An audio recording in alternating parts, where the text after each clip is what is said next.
हृदय की अनंत गहराइयों से आप सभी का स्वागत है, अभिनंदन है।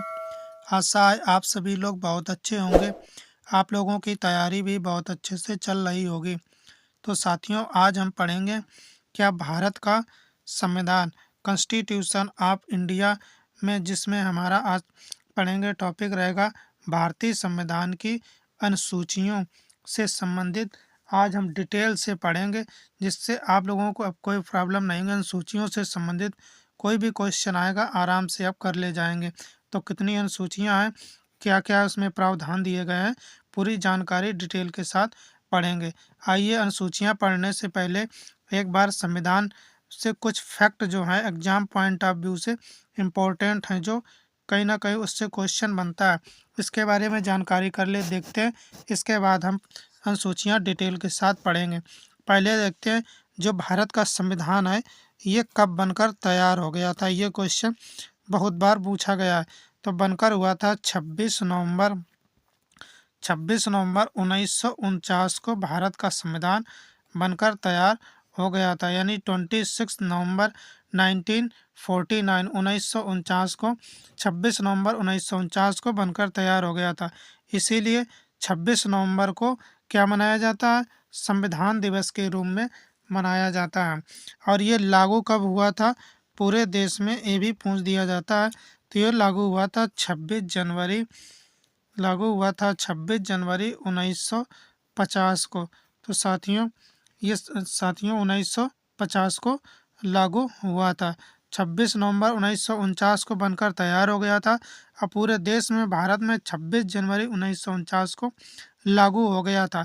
इसीलिए 26 तारीख को क्या मनाया जाता है, संविधान दिवस के रूप में मनाया जाता। आइए इससे संबंधित और देख लेते हैं कुछ। जैसे संविधान में कितने भाग हैं ये भी देख लेते हैं। भाग अगर देखते हैं संविधान में, तब मूल संविधान में 8 भाग थे, मगर वर्तमान में अब कितने हो गए हैं। वर्तमान में साथियों 22 भाग थे। मूल संविधान में 22 भाग थे, अब हो गए हैं 25 भाग। कितने हो गए, 25 भाग हो गए। अगर हम ये भाग देखते हैं, इसके बाद हम देख लेते हैं क्या अनुसूचियां। अगर देखते हैं अनुसूची के बारे में देख लेते हैं, तब मूल संविधान में 8 अनुसूची थी, अब इस समय 12 हो गई हैं। तो 4 अनुसूचियां संशोधन के द्वारा जोड़ दी गई हैं। और देख लेते हैं भाषा से संबंधित। भाषा कितनी थी, तो मूल संविधान में 14 भाषाएं थी, अब वर्तमान में 22 भाषाएं हैं। ये क्वेश्चन बहुत बार पूछा गया है कि संविधान में, भारत के संविधान में वर्तमान में कितनी भाषाएं हैं। 22 भाषाएं हैं। आइए, और आर्टिकल से संबंधित कभी कभी क्वेश्चन पूछ देता है। तो वर्तमान में कितने मूल संविधान में 395 आर्टिकल थे। कितने थे, 395। अब लगभग 470 के लगभग पहुंच गए हैं आर्टिकल हो गए। इसको संविधान संशोधन हुआ है, इससे ये पहुंच गए। तो ये क्या है, अनुच्छेद हैं, यानी इन्हें आर्टिकल कहा जाता है। अंग्रेजी में इसे आर्टिकल कहते हैं। तो भाग अगर देख लेते हैं, तो वर्तमान में मूल संविधान में, तो मूल संविधान में 22 भाग थे, और अब वर्तमान में 25 हैं। और अनुसूची अगर देख लेते हैं, तब मूल संविधान में 8 थी, और वर्तमान में 12 हैं, 4 और जोड़ दी गई। भाषा देखते हैं, तब मूल संविधान में 14 थे, वर्तमान में 22 भाषाएं हो गई हैं। अनुच्छेद और आर्टिकल अगर देखते हैं, 395 आर्टिकल थे मूल संविधान में, और इस समय 470 के लगभग हो चुके हैं। और एक फैक्ट बात बता दें आप लोगों को कि इस समय अभी तक अनुच्छेद जो संशोधन हुए हैं वो कितने बार, कितने लगभग हो चुके हैं, ये भी क्वेश्चन पूछा गया है। तो वर्तमान में इस समय 105 कितने, 105 जो हैं संशोधन हो चुके हैं पूर्ण रूप से। तो ये क्वेश्चन पूछा गया, भारत के संविधान में कितने क्या हो चुके हैं, संशोधन हो चुके हैं। तो 105 संशोधन हो चुके हैं। अब ये जो फैक्ट बताए हैं ये आप लोगों को समझ में आ गए होंगे। कभी कभी क्वेश्चन पूछ देता कि संविधान के निर्माता कौन हो, तब BR अम्बेडकर, भीमराव अम्बेडकर जी को कहा जाता। और ये बनकर कितने दिन में तैयार हुआ था, तो ये तैयार हुआ था 2 वर्ष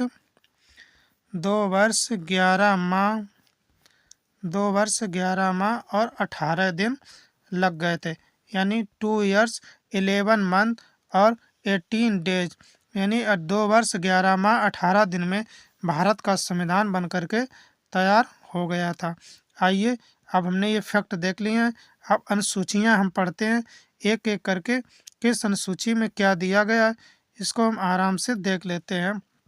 क्या देगा, भारत के संविधान में निम्नलिखित अनुसूचियां हैं। तो अभी हमने क्या बताया, अनुसूचियां कितनी हैं, तो मूल संविधान में 8 थी जिसमें 4 और जोड़ दी गई हैं, तब कितनी हो गई हैं, 12 अनुसूचियां हो गई हैं। ये 4 अनुसूची कौन कौन जोड़ी गई इसको अभी हम डिटेल से देखेंगे। आइए देखते हैं, पहले हम पहली अनुसूची को देख लेते हैं। पहले अनुसूची में क्या दिया गया है, तो देखते हैं पहली अनुसूची यानी फर्स्ट अनुसूची में क्या दिया गया। तो राज्यों और केंद्र शासित प्रदेशों की सूची, यानी राज्य स्टेट के बारे में, और क्या दिया गया, स्टेट और यूटी यानी यूनाइटेड स्टेट के बारे में, केंद्र शासित प्रदेश के बारे में, राज्य की क्या सीमाएं रहेंगी, क्या क्षेत्र रहेगा, क्या क्या उनके नाम रहेंगे, ये पहली अनुसूची में दिया गया है। पूरा उनका नामकरण कैसे किया जाएगा, कितना एरिया डिसाइड किया जाएगा, कितना क्षेत्रफल रहेगा, ये पहले अनुसूची में दिया गया है। आर्टिकल 1 से 4 में दिया गया है। आइए नेक्स्ट अनुसूची देखते हैं, दूसरी अनुसूची के बारे में। इसी थोड़ी बड़ी अनुसूची है दूसरी नंबर की, चलो कोई नहीं, हम देखते हैं दूसरी अनुसूची में क्या दिया गया, क्या प्रावधान किए गए हैं। अगर सेकंड अनुसूची के बारे में देखते हैं, दूसरी अनुसूची देखते हैं, तो दूसरी अनुसूची में क्या दिया गया, इसमें राष्ट्रपति, मुख्य न्यायाधीश, उच्च न्यायालय, सर्वोच्च न्यायालय, न्यायाधीश, नियंत्रक एवं महालेखा परीक्षक, राज्यपाल, विधानसभा अध्यक्ष, लोकसभा के उपाध्यक्ष, राज्यों की परिषद के अध्यक्ष, उपाध्यक्ष, राज्यसभा, और क्या दिया गया, राज्यसभा से संबंधित अध्यक्ष जो भी होंगे, और अध्यक्ष, और राज्य की विधान परिषद के अध्यक्ष, उपाध्यक्ष के वेतन के प्रावधान दिए गए हैं। तो सेकेंड अनुसूची में, दूसरी अनुसूची में किसके प्रावधान किए गए हैं, वेतन के प्रावधान किए गए हैं। जो भी पदाधिकारी हैं, क्या है, मुख्य न्यायाधीश हो गए, राष्ट्रपति हो गए, राज्यपाल हो गए, लेखा महालेखा परीक्षक हो गए, जो भी पदाधिकारी हैं हमारे देश के, उनके वेतन के बारे में दिया गया, पेमेंट के बारे में बताया गया, किसको कितनी पेमेंट दी जाएगी, कहाँ से पेमेंट दी जाएगी। हमारे यहाँ रैंक के अनुसार, पद के अनुसार पेमेंट वितरित की जाती है। तो सेकेंड अनुसूची में यानी दूसरी अनुसूची में वेतन से संबंधित प्रावधान किए गए। एक सिंपल से याद रखना कि सेकेंड अनुसूची में है जो भी पदाधिकारी है उनसे क्या दिया गया, वेतन से संबंधित प्रावधान किए गए हैं सेकेंड अनुसूची में। आइए अब थर्ड अनुसूची में देखते हैं क्या रहेगा। थर्ड और फोर्थ एक एक करके देख लेते हैं। तीसरी अनुसूची में, तीसरी अनुसूची में क्या दिया गया है, शपथ और प्रतिज्ञान के रूप दिए गए हैं। शपथ को अंग्रेजी में कहते हैं ओथ, क्या कहा जाता, ओथ कहा जाता, इसे अंग्रेजी में ओथ कहते हैं शपथ को। तो हम जो भी पदाधिकारी भी हमने बताया था, राष्ट्रपति, उपराष्ट्रपति, महालेखा परीक्षक, राज्यपाल, इनको शपथ कैसे दिलाई जाएगी, कौन किसको शपथ दिलाएगा, इसके बारे में तीसरी अनुसूची में दिया गया। थर्ड अनुसूची में इसमें दिया गया। कैसे याद रखेंगे, शपथ में देखिएगा 3 शब्द आ रहे हैं, कौन से, शपथ, 3 शब्द आ रहे हैं और तीसरी अनुसूची में ही दिया गया है। तो याद रखेंगे शपथ में 3 शब्द है और तीसरी अनुसूची में ये दिया गया, ऐसे याद रखेंगे आप लोग। आइए नेक्स्ट देखते हैं चौथी अनुसूची में। 4 नंबर अनुसूची में क्या दिया गया, भारत के प्रत्येक राज्य के लिए राज्यसभा में सीटों का आवंटन करना। किसमें बताए गए हैं, राज्यसभा के की सीटों के बारे में बताया गया है। क्या राज्यसभा में कितनी सीटें रहेंगी, कितनी आवंटित की जाएंगी, इसके बाद लोकसभा के बारे में नहीं। हमारे यहाँ देखते हैं तो कितनी सभाएं हैं संसद में, एक लोकसभा हो जाएगी, एक कौन सी है, लोकसभा होती है, अब एक राज्यसभा होती है। राज्यसभा जो होती है यहाँ हमारे यहाँ उच्च सदन होता है। कैसा सदन होता है, उच्च सदन, और लोकसभा जो होता है वो निम्न सदन होता है। तो चौथी अनुसूची में लोकसभा का कहीं जिक्र नहीं किया गया, किसका जिक्र किया गया है, तो राज्यसभा की सीटों का आवंटन जिक्र किया गया। राज्यसभा में कितनी सीटें रहेंगी इसका जिक्र किया गया, लोकसभा का कहीं भी जिक्र नहीं किया गया। आइए नेक्स्ट देखते हैं पांचवी अनुसूची में क्या रहेगा। 5वीं अनुसूची के बारे में देखते हैं। अनुसूचित क्षेत्रों एवं जनजातियों का प्रशासन एवं नियंत्रण। तो क्या दिया गया, अनुसूचित क्षेत्र यानी एससी और ST, schedule caste and schedule tribe के बारे में दिया गया। किसमें, पाँचवीं अनुसूची में, 5th अनुसूची में दिया गया। एससी एसटी के बारे में ये विशेष प्रावधान दिए गए हैं। कौन सी, 5वीं अनुसूची में। एससी एसटी, एससी मतलब हो गया शेड्यूल कास्ट, एसटी का मतलब हो गया शेड्यूल ट्राइब यानी जनजाति एरिया। अभी हमने आपको 5 अनुसूचियां पढ़ा दी हैं। इसको एक बार हम क्विक रिवीजन करा देते हैं ट्रिक के माध्यम से, जिससे आप लोग नहीं भूलेंगे। अंग्रेजी में एक शब्द याद रखना, क्या, स्पोर्ट। स्पोर्ट एक शब्द याद रखना। इससे देखने हम पांचों आप लोगों को आराम से याद करा देंगे। तब पहली अनुसूची हो जाएगी, दूसरी हो जाएगी, तीसरी, चौथी और 5। पहली एस का मतलब हो गया स्टेट। स्टेट यानी राज्य से संबंधित है, उसके प्रावधान दिए गए हैं पहली अनुसूची में। और सेकंड में क्या दिया गया, पेमेंट के बारे में बताया गया, वेतन भत्तों के बारे में बताया गया, किस अधिकारी को, जो भी पदाधिकारी उनको कितना वेतन दिया जाएगा, ये सब प्रावधान किए गए हैं। और तीसरी में दिया गया है शपथ यानी ओथ, बताया था अभी, तो शपथ में बताया गया था। तीसरी अनुसूची में 3 शब्द बताए थे शपथ में। अब आर चौथी हो गई, आर मतलब राज्यसभा के सीटों के बारे में बताया गया है चौथी अनुसूची में। अब 5वीं अनुसूची में हो गई कौन सा, ट्राइब, एससी एसटी ट्राइब के बारे में यानी जनजातियों के बारे में बताया गया था। एससी और एसटी जनजातियों के बारे में बताया, शेड्यूल कास्ट और शेड्यूल ट्राइब की जो जनजातियां हैं इसके बारे में बताया गया था। अब आप लोगों को पांचों ये आराम से याद हो गई होंगी। एक ट्रिक ये शब्द याद रखना, स्पोर्ट, इससे आप पांचों याद रख सकते हैं। आइए नेक्स्ट देखते हैं और छठी अनुसूची के बारे में। छठी अनुसूची थोड़ी सी बड़ी है, चलो देखते हैं क्या रहेगा छठी अनुसूची। छठी अनुसूची के बारे में अगर हम देखते हैं तो ये भी बहुत ही इम्पोर्टेंट है, इससे क्वेश्चन जरूर बनता है। इसमें क्या दिया गया, असम, मेघालय, त्रिपुरा, मिजोरम और लद्दाख में जनजाति क्षेत्रों के प्रशासन के लिए प्रावधान। इसमें देखिए 4 स्टेट के बारे में नाम बताए गए, असम, मेघालय, त्रिपुरा, मिजोरम और लद्दाख जनजाति। कैसी, सिर्फ जनजाति, अनुसूचित जनजाति के बारे में नहीं बताया गया। क्या, सिर्फ जनजाति यानी एसटी के बारे में बताया गया, यानी शेड्यूल ट्राइब जनजातियों के बारे में अभी 5वीं अनुसूची में बताया था। एससी एसटी, इसमें सिर्फ ये जो 4 राज्य दिए गए, इसमें जो एसटी जनजातियां हैं, एसटी यानी शेड्यूल ट्राइब जो जनजातियां हैं, उनके बारे में विशेष प्रावधान दिए गए कौन सी, छठी अनुसूची में। इसको हम कैसे याद रखेंगे, चलो याद कराने की कोशिश करते हैं ट्रिक के माध्यम से। देखो जिसमें 4 राज्य दिए गए, देखना है कैसे याद कराते हैं। हम देख ले, याद कराते हैं आपको। जैसे लद्दाख में एटीएम, क्या याद रखना, लद्दाख में एटीएम। लद्दाख में एटीएम, लास्ट लद्दाख से हो गया लद्दाख।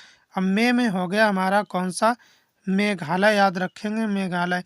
ए से क्या हो जाएगा, ए से असम हो जाएगा, याद रखेंगे। टी से हो जाएगा त्रिपुरा और एम से हो जाएगा मिजोरम।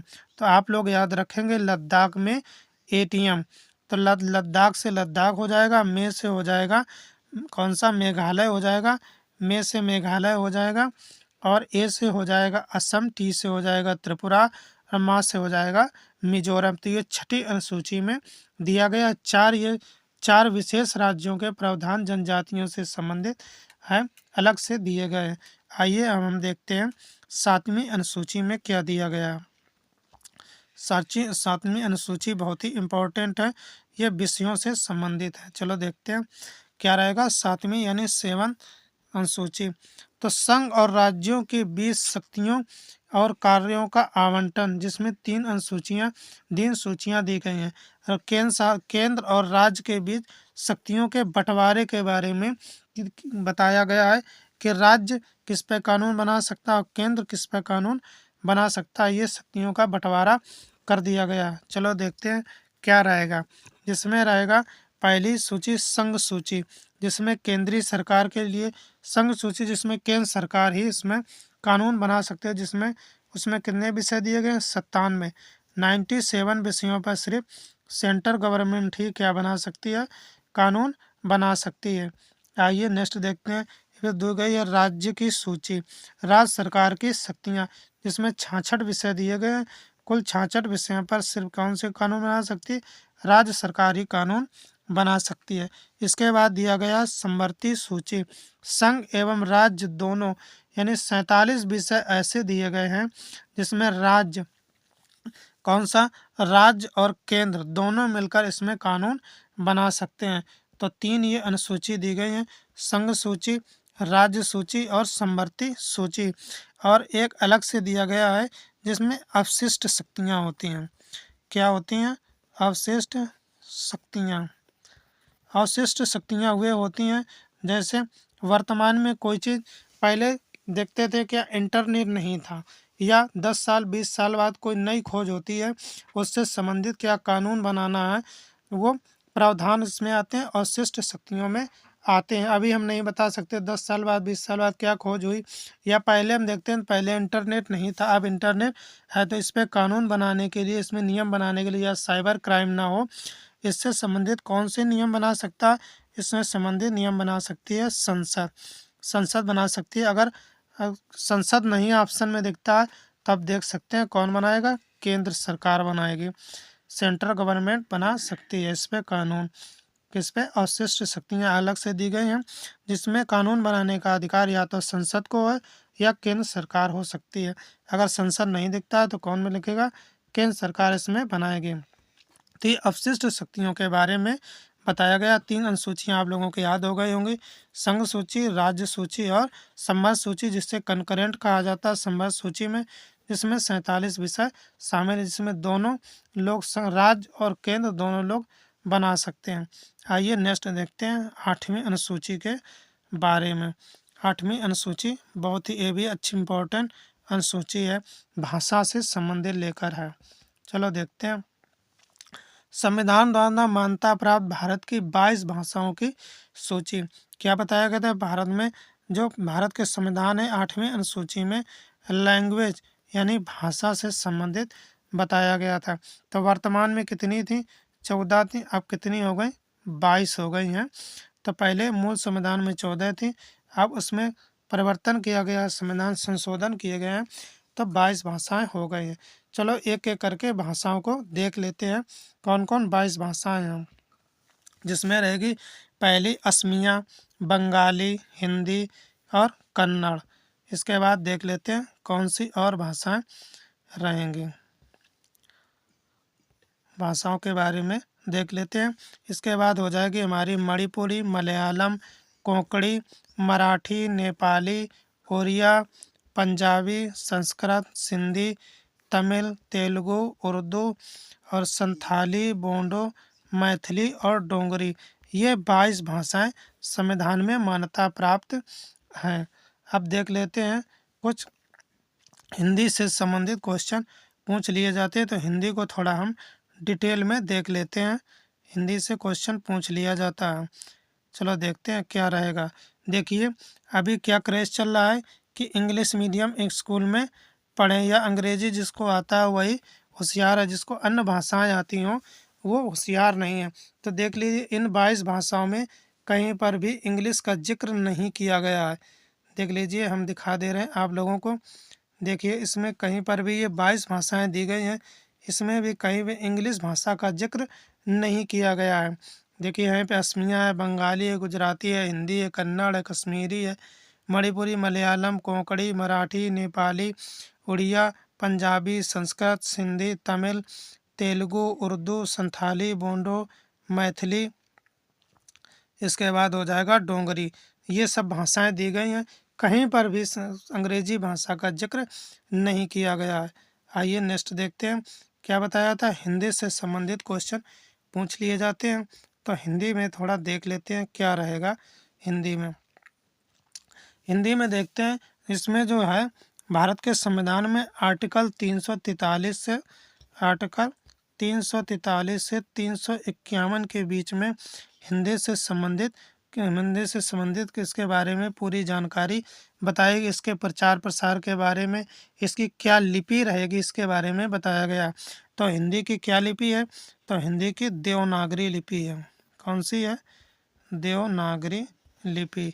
हिंदी की लिपि अगर पूछ लिया जाता है तो क्या बताएंगे आप लोग? हिंदी की देवनागरी लिपि है। और देख लेते हैं हिंदी जो है ये इसका हिंदी दिवस कब मनाया जाता है? अगर हम देखते हैं हिंदी को तो भारत के संविधान में भाग 17 में कितने भाग 17 में ये दिया गया है हिंदी बारे में। और हिंदी दिवस कब मनाते हैं? जो 14 सितंबर को क्या मनाया जाता है? हिंदी दिवस मनाया जाता है। 14 सितंबर को हिंदी दिवस मनाया जाता है।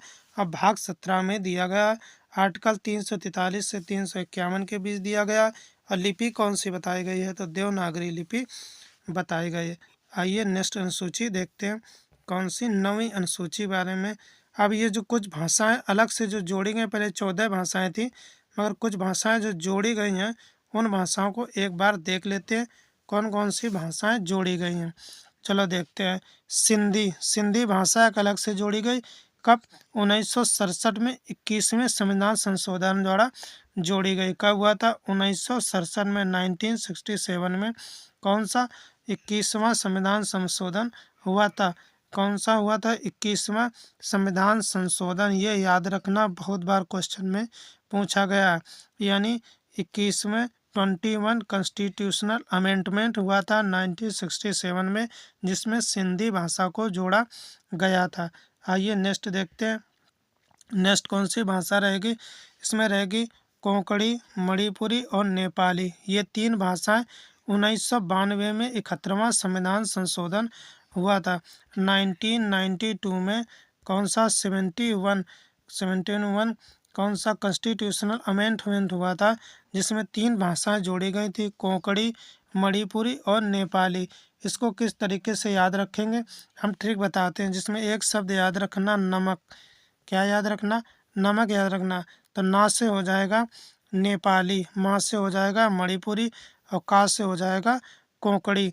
ये भाषा याद रखना 3। नमक से याद रखना, ना से हो जाएगा नेपाली, माँ से हो जाएगा मणिपुरी, का से हो जाएगा कोंकणी। देखिए इसमें एक दिया गया है नेपाली। एकमात्र एक ऐसी भाषा है नेपाली जो कैसी है? विदेशी भाषा है। कैसी भाषा है? ये एकमात्र एक ऐसी भाषा है जो विदेशी भाषा है और कोई भी विदेशी भाषा नहीं है। और संस्कृत का, अंग्रेजी का तो कहीं भी जिक्र नहीं किया गया है। आइए अब 9वीं अनुसूची के बारे में देख लेते हैं। इससे संबंधित क्वेश्चन क्या क्या बन सकता है, क्या जानकारी दी गई है। चलो 9वीं अनुसूची में तो 9वीं से 12वीं तक की जो भी अनुसूचियां हैं, 9 से 12 अनुसूचियां, ये जो 4 अनुसूचियां हैं ये जोड़ी गई हैं। क्या? जब कॉन्स्टिट्यूशनल अमेंडमेंट किए गए, संविधान संशोधन किया गया है तो 4 ये अनुसूचियां अलग से जोड़ी गई। पहले कितनी अनुसूचियां थी? 8 थी, तो 12 हुई हैं। तो इसका मतलब 4 ये जोड़ी गई हैं अलग से संविधान संशोधन करके। चलो देखते हैं कौन कौन सी अनुसूचियां जोड़ी गई हैं। तो 9वीं अनुसूची जो है वो कब जोड़ी गई? तो ये जोड़ी गई है तुम्हारी 1951। कब से? सबसे पहला सफल प्रयास रहा है संशोधन करने का, तो 1951 में प्रथम संशोधन द्वारा जोड़ा गया। तो 1951 में सबसे पहला यानी फर्स्ट कॉन्स्टिट्यूशनल अमेंडमेंट हुआ था, सफल हुआ था, जिसमें ये संविधान में बदलाव किया गया था, जोड़ा गया था। 1951 में पहली बार संशोधन किया गया था। क्या संशोधन किया गया था? भूमि स्वामित्व, भूकर, रेलवे, उद्योग से संबंधित अधिनियम आदेश शामिल है। इसमें संपत्ति का अधिकार अभी मौलिक अधिकार नहीं है।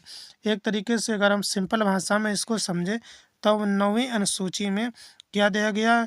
भूमि सुधार। क्या दिया गया?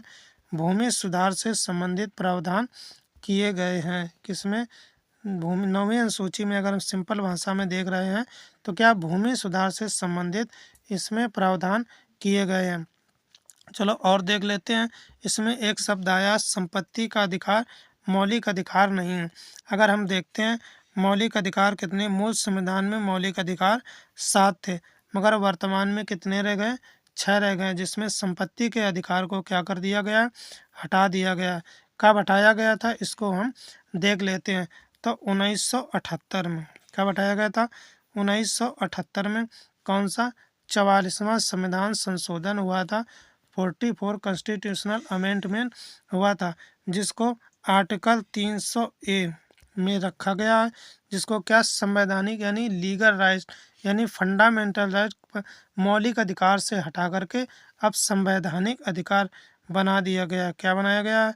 संवैधानिक अधिकार बनाया गया, यानी लीगल राइट्स कर दिया गया है। अब ये फंडामेंटल राइट नहीं रहा। तो कब जोड़ा गया था, कब हटाया गया था? 1978 में, 1978 में 44 कॉन्स्टिट्यूशनल अमेंडमेंट हुआ था।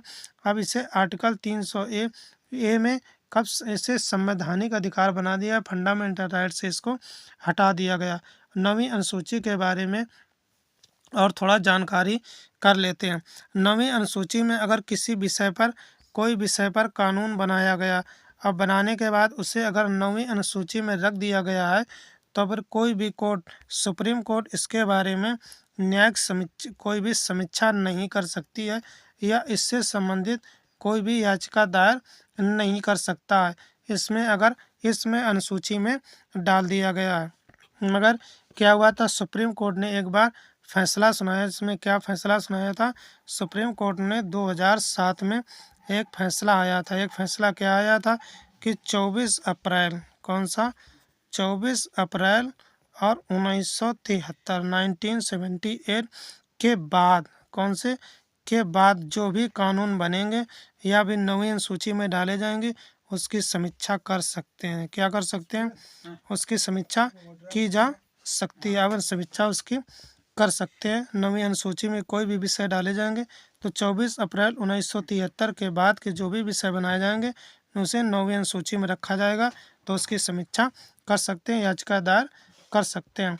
जिसमें अभी भी कुछ ऐसे प्रावधान हैं, कितने, लगभग अगर हम देखते हैं इसमें कितने 284 284 ऐसे कुछ प्रावधान है, कुछ कानून कुछ ऐसे विषय पे है जो अभी भी इनकी समीक्षा से दूर है, समीक्षा नहीं की गई है।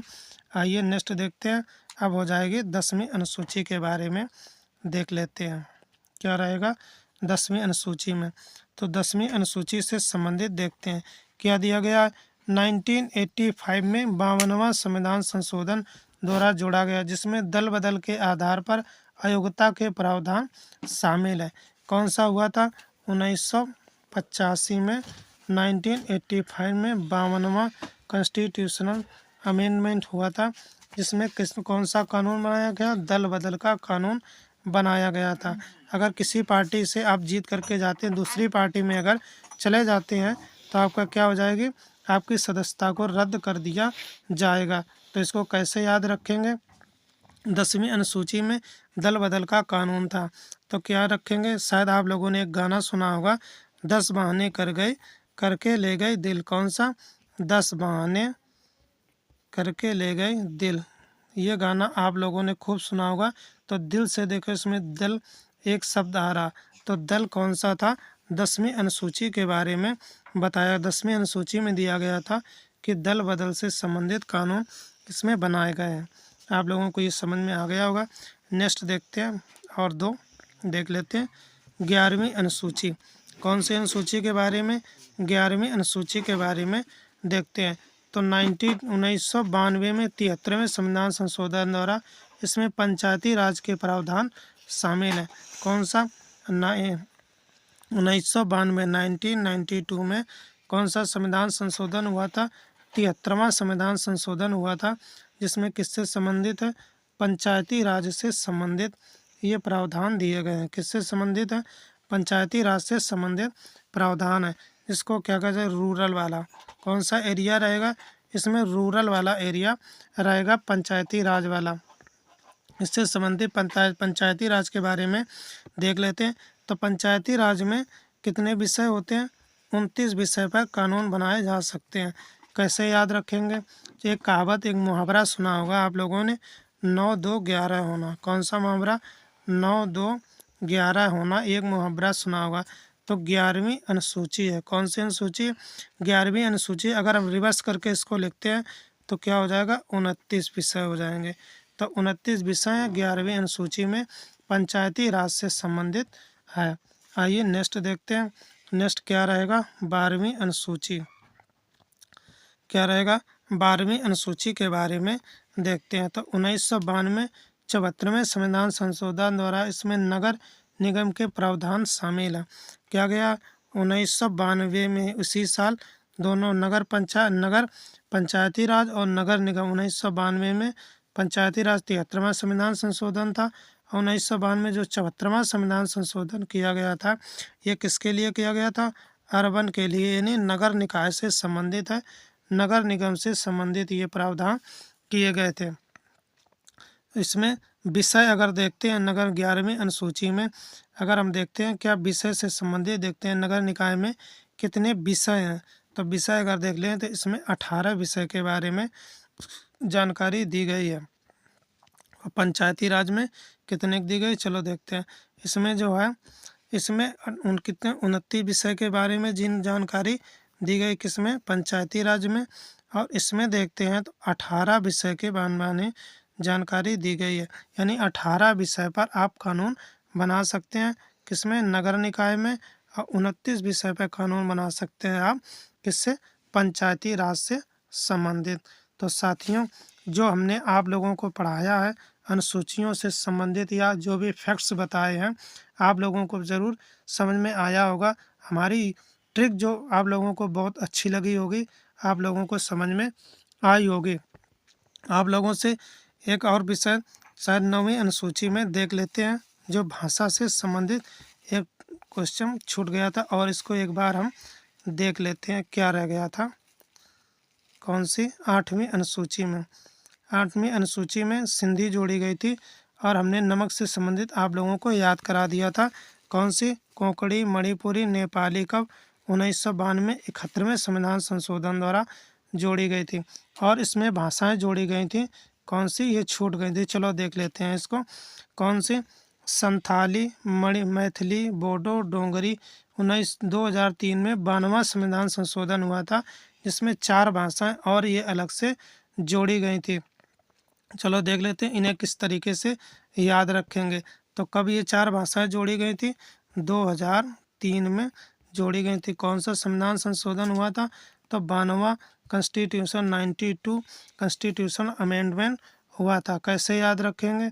आप लोगों को मैथ में पढ़ा होगा बॉडमास। क्या पढ़ा होगा? तो इसमें याद रखेंगे बदमाश। क्या याद रखेंगे? बदमाश याद रखेंगे। तो बी से हो गया हमारा बोडो, डी से हो गया डोंगरी, यम से हो गया मैथिली और यस से हो गया संथाली। तो 4 भाषाएं ये 2003 में 92 कॉन्स्टिट्यूशन अमेंडमेंट जब हुआ था तब ये जोड़ी गई थी 4 भाषाएं अलग से। तो बदमाश से याद रखना, बी से हो जाएगा तुम्हारा बोडो, डी से हो जाएगा डोंगरी, यम से हो जाएगा मैथिली और यस से हो जाएगा संथली। ये कौन सी? संथाली। और 4 ये 3 भाषाएं अलग से जोड़ी गई थी और सिंधी जोड़ी गई थी 4 आज कितनी 8 भाषाएं ये जोड़ी गई थी। तो पहले कितनी थी? 14 थी, फिर 8 जोड़ दी गई थी तो कितनी हो गई थी? 22 भाषाएं हो गई थी। अब आप लोगों को ये समझ में आ गया होगा इससे संबंधित। आइए नेक्स्ट देख लेते हैं। अब हमने आप लोगों के 11वीं 12वीं अनुसूची तो आराम से पढ़ा दिया, डिटेल से बता दिया है कि कौन विषय थे। तो इसमें कितने विषय थे? तो इसमें 18 यानी 18 विषय थे। एक बार रिवीजन करा देते हैं और फिर देखते हैं पंचायती राज में कितने विषय थे। तो 29 विषय थे। तो साथियों आज हमने जो आप लोगों को ये पढ़ाया है अनुसूचियों से संबंधित भारत के संविधान में जो अनुसूचियाँ दी गई थी ये आप लोगों को हमने जो बताया आप लोगों को समझ में आई होंगी। अगर इससे संबंधित कोई क्वेश्चन आता है तो आप लोग आराम से कर ले जाएंगे। और हमने आप लोगों को जो ट्रिक बताई है साधारण शब्दों में याद करने के तरीका बताया, ट्रिक बताई, आप लोगों को ज़रूर पसंद आई होगी। तो साथियों इससे संबंधित या और भी सब्जेक्ट के कोई वीडियो देखना चाहते हैं तो हमारे चैनल के प्ले लिस्ट में जाकर के आप लोग देख सकते हैं। फंडामेंटल राइट मौलिक अधिकार से संबंधित हमने डिटेल से एक वीडियो बना रखा है। तो आप लोग चैनल के प्ले लिस्ट में जा कर के और भी वीडियो देख सकते हैं 10-15 मिनट के छोटे छोटे वीडियो। तो साथियों जो लोग चैनल पर नए जुड़े हैं चैनल को सब्सक्राइब कर देना, शेयर कर देना। और सेशन अगर अच्छा लगा है आप लोगों को समझ में आया हुआ तो कमेंट करके बताना कि आज का सेशन कैसा रहा। लाइक कर दिया करें जिससे हमें बहुत ही मोटिवेशन मिलता है। साथियों हमारे चैनल पर जुड़ने के लिए, हमारा वीडियो देखने के लिए बहुत बहुत धन्यवाद। Thanks for watching this video.